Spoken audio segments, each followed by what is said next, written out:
today I'm speaking to Nilesh Dasani of Ripple. Yes. So of course we're going to talk about distributed ledgers, which a lot of people in the industry are talking about right at the moment. So, what do distributed ledgers really present to the financial services industry? Is it an opportunity for them? Absolutely. So there are two key aspects of distributed ledgers that we think are important for the financial industry to consider.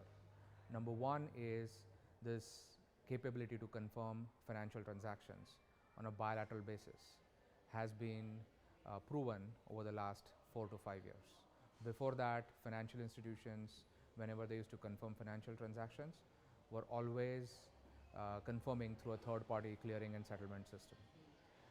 Distributed ledger technologies enables financial institutions to confirm transactions on a bilateral basis with each other in real time.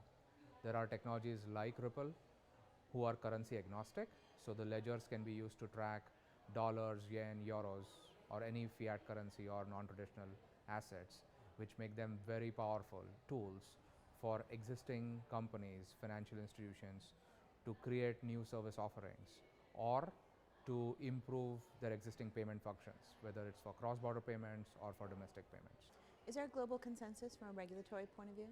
So regulators all over the world are very interested in this space, and in Ripple Labs, we've been educating regulators all over the world to help them understand what this really means and how these technologies can be used both by central banks as well as financial institutions all over the world. There are different countries where financial institutions have been using these technologies for their payment needs. So for example, we are live with our customer in Fedor in Germany. They have of course worked with the regulators in Germany to make sure that they are using Ripple in a way where it is compliant with the regulations in Germany. In a similar manner, financial institutions in other parts of the world are working with their local regulators to ensure that they are following the right rules and regulations. So do platforms like Ripple work in conjunction with the existing banking rails or in competition with them? So if you think about a payment system, there are typically three components for a payment system. One is rules and standards that all financial institutions and participants agree to follow.